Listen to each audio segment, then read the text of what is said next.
which then leads us on to your feature-length documentary, Australia's Maltese Falcon. Yes, well, I'm not really happy with that title, but, that's I thought that was a cheap shot myself. But, look, I've not seen the documentary, and I probably because I've lived the documentary, so there's no need for me to see it. But I'm glad that someone felt that it was deserving to make. And Fiona Cochrane's a beautiful person who is her own person as well. She just does things that she wants to do, that she likes to do. She thought that this would be an interesting story. She liked my songs, and she did it off her own bat. I like people that do things that, Crooked Little Thoughts, I paid for it. I wrote it with Nick. We were, no one was knocking on my door saying, do this or do that. I found Victor, who was kind enough to give me his artwork. You work with people that are like-minded, and Fiona's very similar. She thought that there was a story to be told. I kept saying if it's an hour and a half, it's probably an hour too long. Look, it's been acclaimed overseas as being, she's getting lots of good mileage out of it. I don't know if it will do me any good or not. I guess people will. I'll leave it up to them whether they can find something in me that they don't know. It's really up to the viewer, really. Well, it has won multiple awards at film festivals in North America, but there is a screening on Tuesday the 4th of September in Melbourne at the Caravan Music Club. That's right, and I'm going to perform there. But what I'll do is I said I will perform only if I perform before the film. So go. So you're going to leave before the film's played? I think I will, yes. I'm not one to sort of check myself out after a TV performance, and there's some value in that. I believe the moment, it's already gone and it can never be the same again. So I'm happy with that. I know what I'll do. I don't like looking back, and I'll tear myself apart and I'll say, oh, God, I should retire. Whereas if I don't see it, I can't say I should retire. Just say, oh, well, I've got another gig and I'll go on a diet. You're playing at the Palais Theatre in Hepburn with the Black Sorrows. Yeah, I'm looking forward to that because that's where I'm at. I have an opportunity to twist and turn and be creative with songs and pay homage to the songs and my musical career, because that's the real thing. That's right there. That's right in front of you. And I'm as good as I can be, and there are things that you can create and be elastic with, and there are songs you just do because people love them, and you love the fact that they love them, so you make sure that you treat them with tender, loving care. And it might be an old-fashioned concept, but I come to play, and that's all I know. And so sometimes I don't get there, but if I get there and it's better, then it's just great. It's the greatest feeling. You're always trying to outdo yourself, really, and do a good show and want people to love you. I guess we're, especially lead singers, they want everybody to love them. They're so selfish. Well, the Black Sorrows have been going since the 1980s, haven't they? 1982, I kicked it off with Sonola, and I had a little hit with Brown Eyed Girl, not knowing how popular Brown Eyed Girl.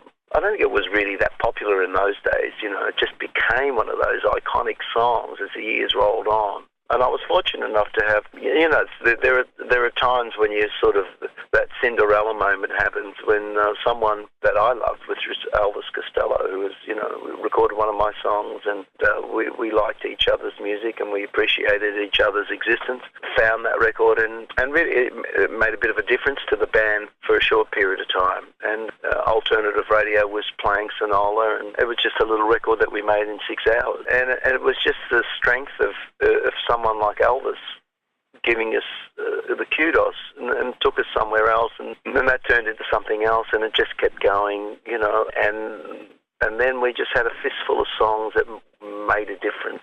And it was songs like Daughters of Glory and Dear Children and Mystified.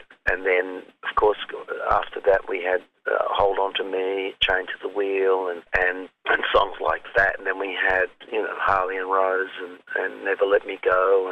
And we're just getting hits, just having all these hits that took us somewhere else. And it was, and the band changed. And as the band changed, it became more recognisable. And yet the start of the band, the Sonola band, kind of disappeared, which I found very charming, and it became more of a rock band. Well, 30 years of the Black Sorrows, how many of the members are original members? Well, I'm the only original member in this version of the Black Sorrows. Some of the guys have been with me for 15 years now. I think they've been basically longer serving than the original guys, because they only stayed for 2 or 3 years. Yeah.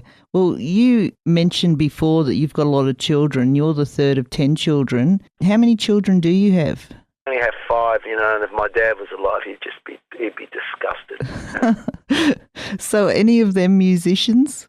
Well, my youngest, my Aurora, who's now 11 months old, she sings in tune, because her mother is a great singer, and her mother is a great singer, and her grandmother was an opera singer.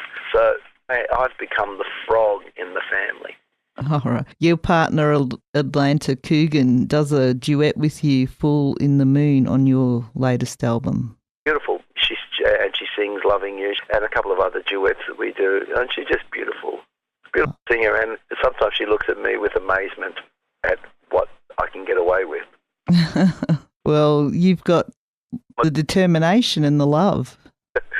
There is something, she's perfect or relative pitch, if we want to go there, but she's got a beautiful sounding voice, and she can sing beautifully, and she sings in the middle of the note, because she's explained this to me. She sings, and when she's singing harmonies, she says, "You sing around the note," and I have to, and she can hear that, and she compensates for my lack of singing in the middle of the note, which I think is, a credit to her. I hate her for it, don't get me wrong.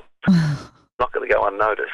But Aurora's got, we'll see. I hope she doesn't turn into a singer. I hope, we need, now I'll get back to my dad, God bless him. He says, and the president of Malta, when I went and saw the president of Malta in a documentary that I did in the 80s with three Maltese Australians going to Malta, and he says, "You give me a jockey, a musician, and a boxer. Why didn't you give me a lawyer?"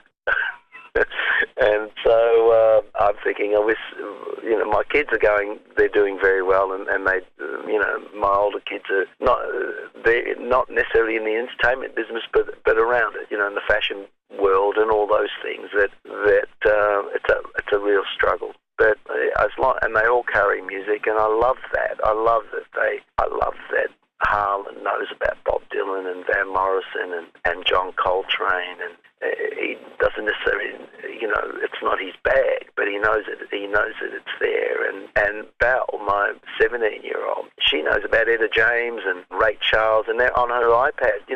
She has Sam Cooke, and I said, "How come she just like this music, Dad?" And I haven't forced that. But mind you, if you come to my house, the first thing that goes on at 7 a.m. or whenever is the radio or the turntable, and so you're getting a dose of music for breakfast.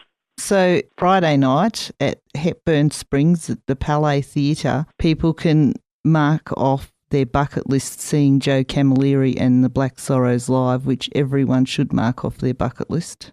Yes, well, let's hope they don't have to think about the bucket list for a while.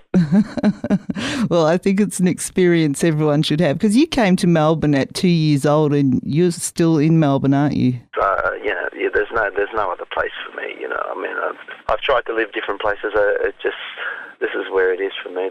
I don't know why, but it's just what it is. I can't explain it. It's just what it is. I can be in Paris, and I still want to come home. Thank you very much. Bye.